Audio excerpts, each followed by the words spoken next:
अच्छे से, कुछ होने वाला नहीं है, फिर तो बस बकवाद में ही पड़े रहेंगे। इसीलिए कबीर साहब ने जब पूरा ज्ञान दे दिया, समझा दिया अच्छी तरह सबको, और लग गए लोग, जुड़ गए उनसे, तो एक टेस्ट लिया कि देखे तो सही कि ये कितने पानी में है। क्योंकि कथनी के सूरे घणे, कथनी में तो नंबर 1 थे, लेकिन कुछ प्राप्ति भी हुई, शरीरों से ऊपर भी उठे, अपने आप को आत्म तत्व जाना। क्योंकि जब तक अपने आप को आत्म तत्व नहीं जाना, तब तक सामने वाले को तुम आत्म तत्व जान ही नहीं सकते। सामने वाला तुम्हें आदमी, औरत, बच्चा, बूढ़ा, जवान, यही दिखता रहेगा। तुम कितना ही जोर लगा लेना, तुम समझ ही नहीं पाओगे कि सामने वाला है क्या। तुम केवल उसकी माया काया को ही देख पाओगे, और माया काया में ही उलझ के रह जाओगे।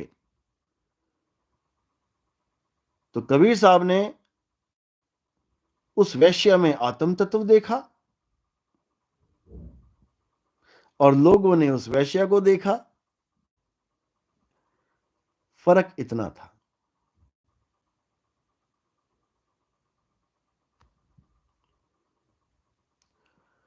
वही हाल आज भी है,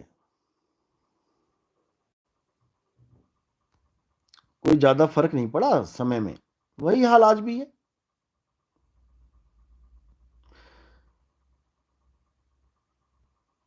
काया से आगे कोई सोचना ही नहीं चाहता। हर आदमी काया को देखता है, काया काया काया, यहां तक कि लोग गुरु को भी काया से तोल देते हैं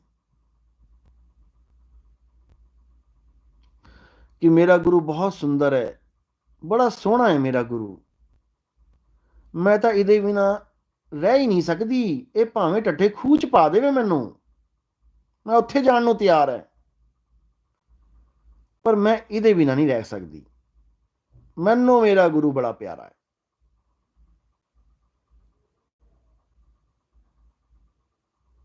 पंजाबी में बोल दिया, हिंदी में बोल देता हूं मैं। कहने का मतलब, कुछ लोग अपने गुरु की सुंदरता पे, कि मेरा गुरु बहुत सुंदर है, इतना सुंदर है, इतना सुंदर है कि मुझे उसके अलावा कोई भाता ही नहीं है। अब वो मुझे चाहे कुएं में ही फेंक दे, यानी उसके साथ में कुएं में ही गिर जाऊं, क्योंकि ज्ञान पूरा नहीं होगा तो कुएं में ही गिरेंगे। कि अब चाहे मेरा गुरु मुझे कुएं में ही ले जाए, मैं जाने को तैयार हूं। क्योंकि वो गुरु को भी काया से तोल देते हैं, जबकि गुरु काया नहीं है। अरे गुरु तो तुम्हें समझाने आया है कि तुम काया नहीं हो, और तुम गुरु को ही काया बना दो, तो तुम्हारा क्या होगा। इस मामले में ओशो जो था ना, ओशो, लोग बहुत बकवास करते हैं ओशो के बारे में, ओशो ऐसे, ओशो वैसे, ओशो ने तो गंद मचा दिया इंडिया में, ऐसा कर दिया, वैसा कर दिया। ओशो के पास ज्ञान तो था, लेकिन 99 तक।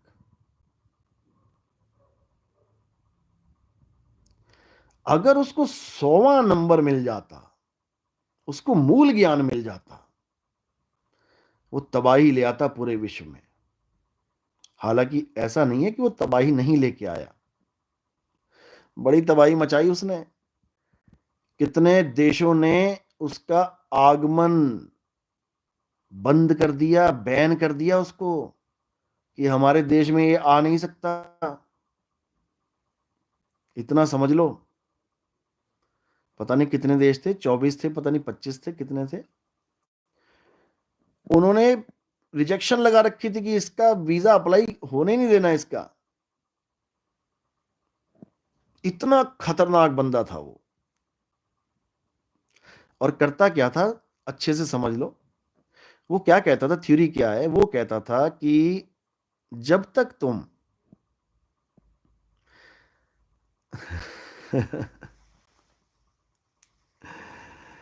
यानी जब तक तुम किसी भी चीज के पीछे दौड़ रहे हो,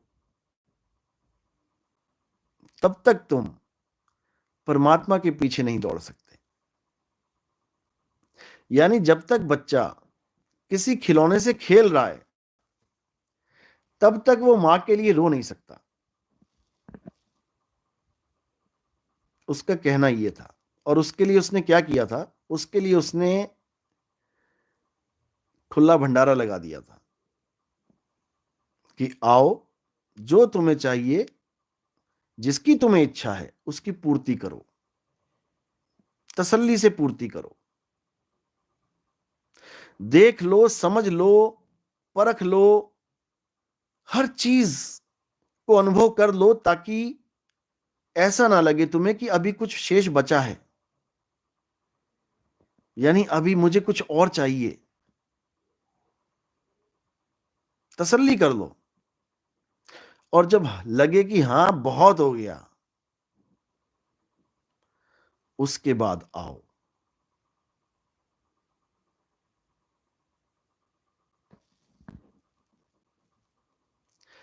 हालांकि बिना मूल ज्ञान के यह भी व्यर्थ है।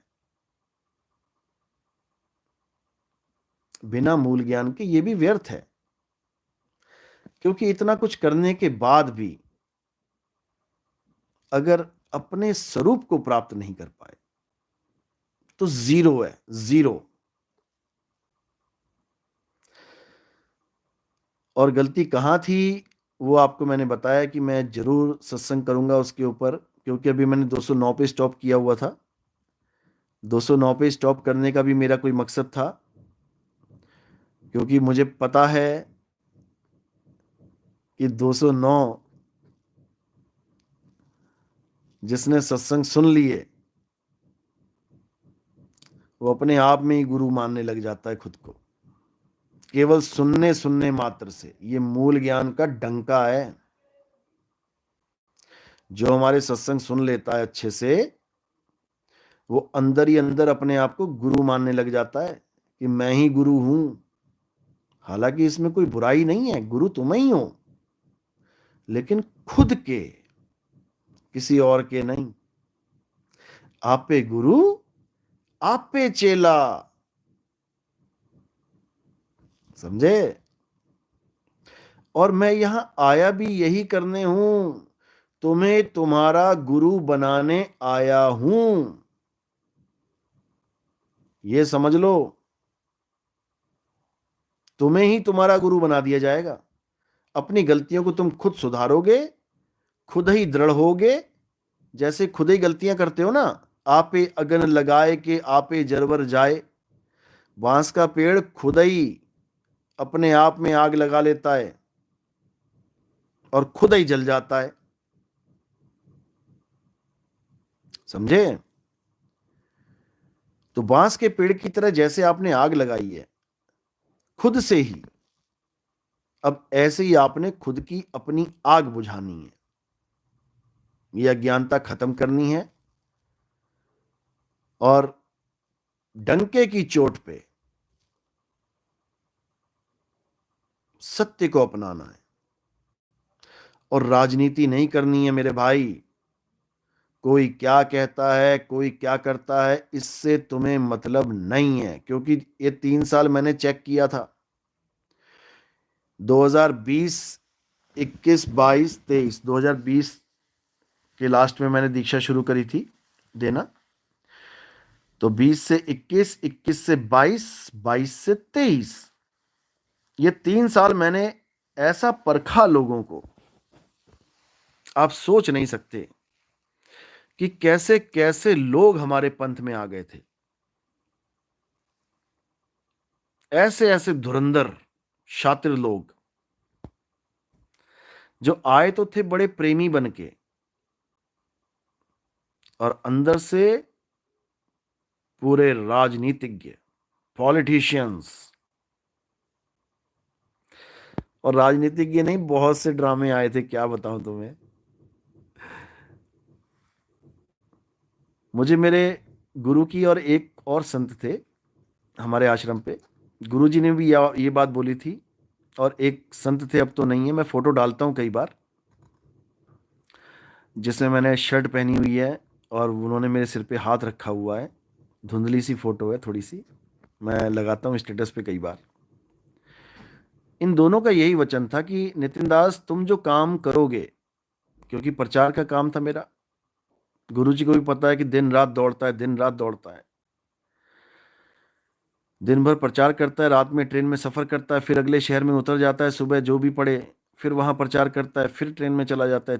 5-5 6-6 महीना लगातार भारत भ्रमण चलता रहता था।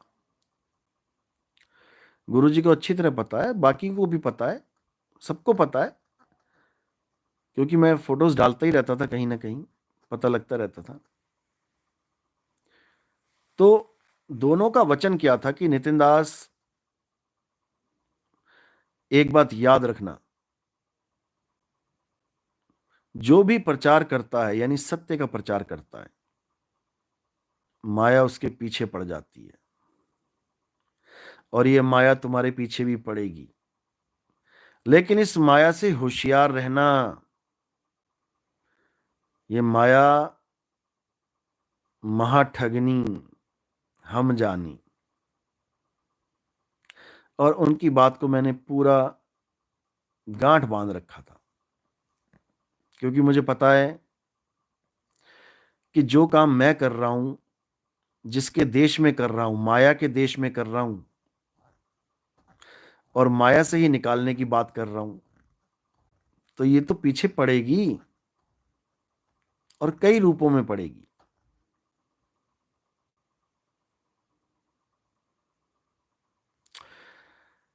तो उन्होंने कहा था कि बेटा, परख जरूर लेना, क्योंकि कल को तुम जाओगे कहीं पर, और उस वक्त सारे बाबा लोगों की लाइनें लगी हुई थी, कोई कुछ कांड आ रहा था, कोई कुछ कांड आ रहा था। तो मुझे बड़ा समझाया था कि तुम कभी भी बिना परखे कदम मत उठाना। कोई तुम्हें कहता है आ जाओ हमारे घर, सत्संग कर दो, परख लेना, अच्छी तरह देख लेना कि वहां जाना चाहिए या नहीं जाना चाहिए। उसके लिए तुम परीक्षा लेना, खुल के परीक्षा लेना, और अगर कोई परीक्षा में पास होता है तभी जाना, और परीक्षा भी उसी की लेना जिस पे शक हो। ऐसा नहीं कि सबकी परीक्षा होती है, हाँ, परीक्षा सबकी ले सकता है गुरु, बिल्कुल ले सकता है, लेकिन जिस पे शक हो उसकी तो फिर अच्छे से परीक्षा लेता है। जैसे तुम जाते हो, कोई स्विच लेने जाते हो, या कोई भी आपने बल्ब लिया, कुछ भी लिया, अगर आप उस पे ISI मार्का देख लेते हो, कोई प्लग है या कोई स्विच है, तो वहां पर तुम सोचते हो नहीं यार, ये तो टेस्टेड है, ओके टेस्टेड लिखा ही होता है, कि चलो ठीक है, कोई बात नहीं, ले चलते हैं। और अगर कोई जाली माल दिखाई दे जाए जिस पे कोई मार्का ही नहीं है, तो तुम उसको चेक करते हो, बार बार चेक करते हो। समझे? अब ये चेक करने का तरीका क्या है, विधि क्या है, इट डिपेंड्स ऑन यू। क्योंकि सामने वाला किस मंशा से तुम्हारे साथ बात कर रहा है, सामने वाला क्या सोच रहा है तुम्हारे बारे में, ये तुमने निकालना है उसके अंदर से, कि वो तुम्हें क्या करना चाहता है। वो कहीं कोई चाल तो नहीं खेल रहा, वो कहीं षड्यंत्र तो नहीं कर रहा, कहीं तुम्हें लपेटे में तो नहीं ले रहा। उस परीक्षा में तुम किसी भी हद तक जा सकते हो, लेकिन रिजल्ट निकालना है। तो ऐसे भी सीन आए मेरे साथ, बहुत से सीन आए, क्या बताऊं मैं तुम्हें। ऐसे ऐसे मैसेज, ऐसे ऐसे लोगों ने मैसेज किए, ऐसी ऐसी, बस समझ जाओ, क्योंकि जवान साधु दिखता है ना, तो दिक्कत हो जाती है। अब कोई बूढ़ा बाबा होता 80 साल का, तो कोई दिक्कत ना होती, वो भले कुछ भी लिख के भेज देता है।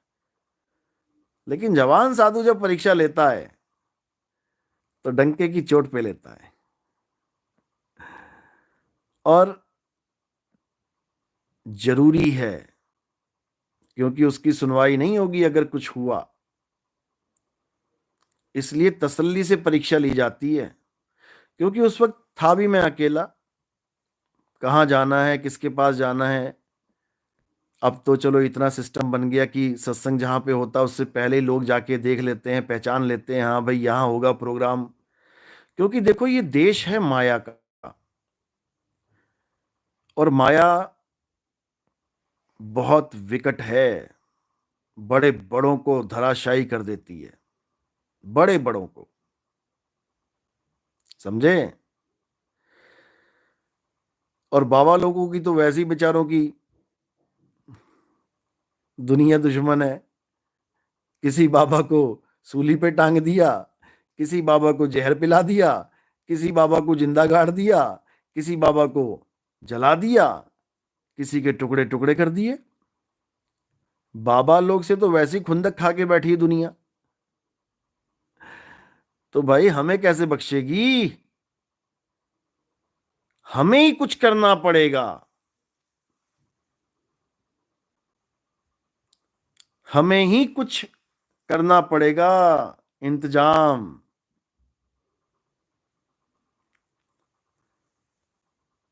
बहुत सोचता हूं मैं। आपको क्या लगता है ये लाइव सत्संग क्यों शुरू किए मैंने, पता है? क्योंकि जब रोज लाइव चलेगा तो कोई तुम्हारे ऊपर, मतलब कि तुम हर हादसे से बचे रहोगे, कोई तुम्हारे ऊपर झूठे इल्जाम नहीं लगा सकता। रोज लाइव चल रहा है, आज यहां हूं, कल वहां हूं, परसों वहां हूं, यहां हूं, वहां हूं, यहां हूं, वहां हूं। और जब मैं पहुंचता हूं तब भी वीडियो बनवाता हूं, और जब मैं वहां से निकलता हूं तब भी वीडियो बनवाता हूं। क्योंकि मुझे पता है जो काम मैं कर रहा हूं उस काम में सबसे ज्यादा दिक्कत इस तीन लोक के मालिक को है, और वो कहां कहां से क्या कर सकता है उसका सब इंतजाम मुझे ही देखना है। क्योंकि ये माया का खेल है भाई, यहां सावधानी हटी दुर्घटना घटी, हर जगह यही लिखा होता है। तो पूरी सावधानी के साथ इस खेल को खेलना पड़ेगा, नहीं तो कहीं ना कहीं माया प्रबल हो जाएगी। इसलिए मुझे भी बहुत सी परीक्षाएं लेनी पड़ती हैं। जैसे कबीर साहब को वैश्या के साथ खड़े होने में जरा भी झिझक नहीं हुई, इसी प्रकार नितिन दास को भी कुछ भी लिखने में, कुछ भी बोलने में कोई झिझक नहीं होती। क्यों? क्योंकि कबीर साहब का चेला हूं भाई, समझे। लेकिन परख अच्छी तरह लेता हूं, परख में कमी नहीं छोड़ता। शब्द विवेकी पारखी, सो माथे का मोर, ऐसे नहीं बोल दिया। गुरु वो होता है जो परखना जानता है, गुरु वो होता है जो दूध में से घी निकालना जानता है, अंदर की बात बाहर निकलवाना जानता है, तभी तो परखेंगे ना। जैसे बहुत से लोग हैं, नाम तो नहीं लेता, लेकिन बीच बीच में मैसेज करते रहते हैं, अरे गुरुजी कोई मेरी ऑडियो आपके पास आ गई ना जिसमें मैं आपके खिलाफ बोल रहा हूं, अरे सच मत मान लेना, सामने वाले का भेद निकाल रहा हूं मैं। क्योंकि मेरे चेलों को भी पता है कि सामने वाले षड्यंत्र बना के बैठे हैं कि कहीं पर तो आए नितिन दास इनके हाथ में। इसलिए मेरे चेले भी मेरे खिलाफ बोलते हैं, स्क्रीनशॉट देख लेते हैं, कई बार दिखा देते हैं लोग मुझे, देखो जी तुम्हारा चेला ये बोल रहा है तुम्हारे लिए, ठीक है। क्योंकि मेरे चेले ने जो लिखा है तुम वो देख रहे हो, और मेरे चेले ने जो लिखा है उसके पीछे उसके भाव क्या हैं वो मैं देख रहा हूं। समझे? मेरे चेले की कोई ऑडियो आती है, जी ऐसे ऐसे ऐसे देखो जी आपके विरोध में बोल रहा है, मैं कभी यकीन नहीं करता, क्योंकि मुझे हर शब्द के पीछे उसका प्रेम दिखाई देता है, हर शब्द के पीछे उसका भाव दिखाई देता है, कितना जोर लगा रहा है वो मेरे लिए, दुश्मनों के खेमे में घुस के राज निकलवा रहा है मेरे खिलाफ बोलकर। धन्य जिगरा है उसका,